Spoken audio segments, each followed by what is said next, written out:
Hey everyone!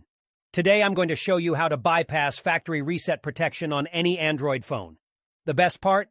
It's completely free and really easy to do. You know when you reset your phone and it asks for your Google account? Well, with this method, we can bypass that step and gain full access to the phone. I've successfully done this on over 100 Android phones.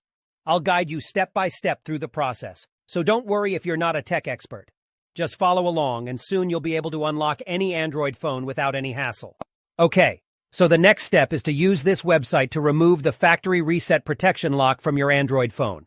To do this, you'll need to provide 3 important details: your phone's exact model, its IMEI number, and a valid email address where you can receive notifications.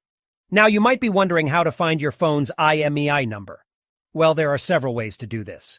You can check the back of your phone, the original box it came in, or even your carrier's website. Your account details may also have the IMEI and serial number of your device. If you have a sales receipt or contract, you may find the IMEI and serial number there. If your phone has a removable battery, you can check underneath it for the IMEI or serial number.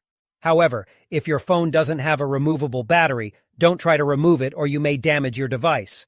Once you have your phone's IMEI number, you'll need to fill out a simple form on the website with your phone model, IMEI number, and a valid email address. This is where you'll receive a notification when the factory reset protection has been removed.